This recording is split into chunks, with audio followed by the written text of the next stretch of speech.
जमील फारूकी हमारे साथ हैं और अमीर अब्बास भी हमें ज्वाइन कर चुके हैं। जमील फारूकी, क्या कहिएगा आप? इमरान खान साहब ने ओवरसीज पाकिस्तानियों से भी वर्चुअल खिताब किया है। उनका कहना है कि उन्हें बड़ी खुशी है ये देखकर कि कौम भी बाशऊर हो चुकी है। देखें, ये बात मैं बारहा टेलीविजन पर कह चुका हूं कि इमरान खान साहब को खबरों में रहना आता है और वो अपने मोमेंटम को डाउन नहीं होने दे रहे हैं।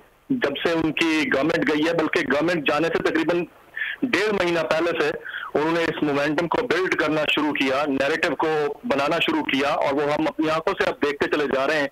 अगर इमरान खान साहब ने डेट अनाउंस करना होती, हतमी तारीख का ऐलान करना होता, तो वो 20 तारीख के बाद की बात ना करते, वो आज ही अनाउंस कर देते। तारीख के बाद की जो बात है, इसको हमें बड़ा सीरियसली और डीपली अंडरस्टैंड करने की जरूरत है।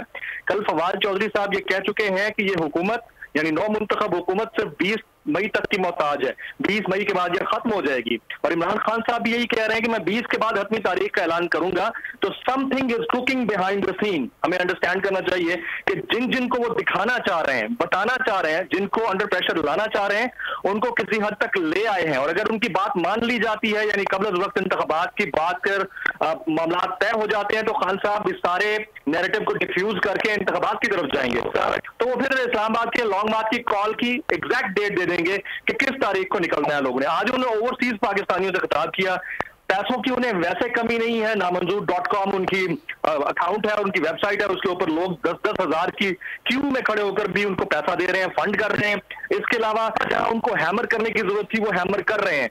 और उनके इस नैरेटिव को देखते हुए उनकी तकलीफ में खुद PMLN निकल रही है बाहर और जलसे कर रही है। भले उनके जलसों में जो कल हमने देखा, जिस तरह फतेह जंग में, वो फतेह जंग नजर नहीं आ रहा था, वो ऐसा लग रहा था फतेह जंग के एक कॉर्नर से करोड़हा लोग नई दिल्ली के दूसरे कॉर्नर तक मौजूद थे, सर के सर थे, और उनके ऊपर पैदल चलते चलते मरियम नवाज शरीफ साहबा दोपहर 2 बजे निकली तो रात 9 बजे स्टेज तक पहुंची। नहीं, इतना रश था, आप और हम देख रहे थे, बड़ा रश था।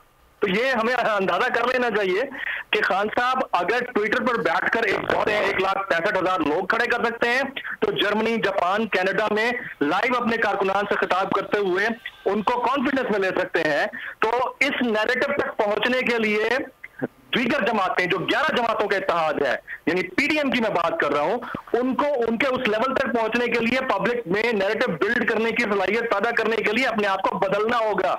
वरना जितना बड़ा मॉन्स्टर इमरान खान ने खड़ा कर दिया है, ये तमाम 11 जमातों को खा जाएगा। और आने वाले दिनों में अगर उन्होंने इस नैरेटिव को डिफ्यूज ना किया, जो कि करने की बहुत कोशिश कर रहे हैं, NSC से उन्होंने एलामिया जारी करवा दिया, नहीं हुई थी, इसके अलावा बहुत कुछ करने की कोशिश कर रहे हैं, लेकिन अगर जिस नैरेटिव के ऊपर उन्होंने महंगाई मुकाओ मार्च निकाला था, उसमें अगर एक रत्ती बराबर भी काम ना कर पाए ना, तो ये वैनिश हो जाएंगे। जमील, आपने ये भी देखा होगा कि आज KP में जलसा किया है वज़ीर आज़म शहबाज शरीफ ने, और वहां पर भी उन्होंने ऐलान किया है कि अब KP में भी आटा सस्ता मिलेगा। उनका कहना था कि अगर उन्हें अपने कपड़े बेचकर भी आटा सस्ता करना पड़ा तो वो करेंगे। यानी कि उन्हें ये वो इस चीज को सेंस कर गए हैं कि अगर वो इस तरह से मूव लेंगे तो ही खान साहब को काउंटर कर सकते हैं।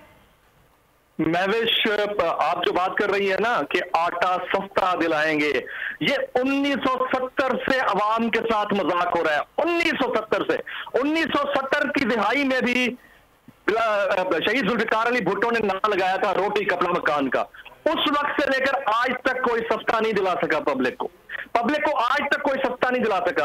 अब वो शख्स जिसका वजीर खजाना ये कहता है कि पेट्रोल 70 रुपए सस्ता बेचकर पाकिस्तान की मईशत को डेंट पहुंचाया गया, डीजल 30 रुपए सस्ता बेचकर पाकिस्तान की मईशत को खाना। जमील हमारे साथ ही रहिएगा, जमील फारूकी हमारे साथ हैं। जमील फारूकी, आपने गुफ्तगू सुनी हिमाद अजहर साहब की, मुख्तसर गुफ्तगू थी, लेकिन वो भी यही कह रहे थे कि जो पॉलिसीज हम लेकर चल रहे थे, पहले उनके खिलाफ बोलती थी ये हुकूमत, लेकिन अब इन्हें ये समझ आया है और खुद भी इन्हें इन्हीं पॉलिसीज को फॉलो करना पड़ा है। और अफसोस ये है कि मईशत की अभी तक कोई समत वाज़ेह नहीं हो सकी इस हुकूमत से। बिल्कुल दुरुस्त महविश, मैं पहले भी यही तज़किरा कर रहा था कि 70 की दिहाई में नारा लगा था रोटी कपड़ा मकान। आज तक वो रोटी कपड़ा मकान किसी को नहीं मिल सका। और शहबाज शरीफ साहब आज जो KPK में कह रहे थे कि मैं सस्ता कर दूंगा आटा, कैसे सस्ता करेंगे जी? आपके वजीर खजाना कहते हैं कि पेट्रोल 70 रुपए सस्ता बेचकर मुल्क की मईशत को डेंट पहुंचाया गया। आपके वजीर खजाना बोलते हैं कि 30 रुपए डीजल सस्ता करके मुल्क की मईशत को डेंट पहुंचाया गया। आपके मुत्तहिदा इत्तेहाद की हुकूमत बनने के बाद कम से कम कौम को डीजल तो मुफ्त मिलना चाहिए, कम से कम कौम को पेट्रोल तो फ्री मिलना चाहिए था। आप तो आए इसी नैरेटिव के ऊपर थे, इसी बयानिए के ऊपर थे कि आप महंगाई कम करने आएंगे। जब पेट्रोल आपका 220 रुपए फी लीटर हो जाएगा, जब डीजल आपका 200 क्रॉस कर जाएगा, फिर आप मुझे बताएं कि कौन सा वो टेक्नोलॉजी होगी, वो कौन सी ऐसी साइंस है जिसके जरिए आप आटे को सस्ता कर देंगे, सब्जियां सस्ती कर देंगे, आवाम की पहुंच में ले आएंगे। तो ये ढकोसले हैं, पब्लिक को बेवकूफ बनाने वाली बात है। ये अगर अपने उस नैरेटिव के ऊपर काम ना कर पाए, मैं फिर से कह रहा हूं, अगर इन्होंने महंगाई के ऊपर काबू ना करने की कोशिश की और ये ना कर पाए तो इमरान का मॉन्स्टर इन 11 जमाती इत्तेहाद की काबीना को निकल जाएगा, जिंदा निकल जाएगा। और खान साहब ने जिस अंदाज से बिल्ड किया है और जितना इंटेलिजेंटली बिल्ड किया है, लोग अगर ये समझते हैं कि गलत है सही है, इसको आप सेटिस्फाइड कर ले, लेकिन उनका फॉलोअर बड़ा ब्लाइंड है। They understand it, they found it very well। वो समझते हैं कि इमरान खान जो बोल रहा है उनके हक में बोल रहा है और उनकी बेहतरी के लिए बोल रहा है, और गुलामी में हम लोग दबे जा रहे हैं और हम लोग बिके हैं। और अगर ये चीज ऐसी है जो बार बार वो एक नैरेटिव बता रहे हैं कि मीर जाफर, मीर सादिक, ये अभी खान साहब ने नाम नहीं लिया किसी का, अभी इमरान खान ने, उनके हवालियों ने किसी का नाम नहीं लिया। वो फिंगर पॉइंट कर रहे हैं शहबाज शरीफ साहब के ऊपर और हमजा शहबाज शरीफ साहब के ऊपर।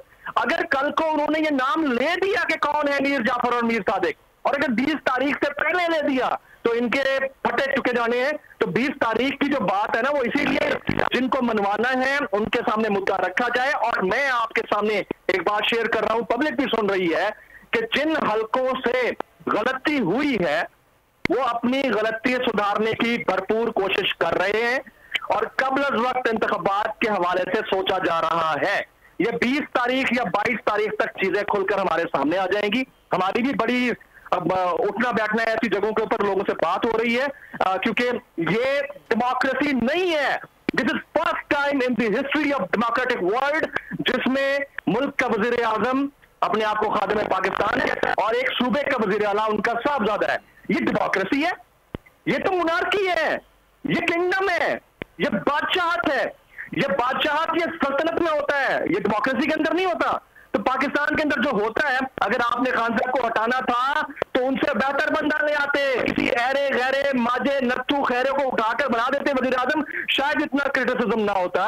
सबसे ज्यादा तकलीफ अगर पब्लिक को किसी बात पर हुई है तो इस बात पर हुई है कि इमरान खान को तो जो आपने भेजना था भेज दिया, लेकिन आप जिनको लाए हैं वो कौन सा दूध के धुले हुए हैं? वो भी दूध के धुले हुए नहीं है। अगर लाना ही था तो खान साहब से बेहतर किसी लीडरशिप को लाया जाता। बहुत शुक्रिया जमील फारूकी वक्त देने के लिए।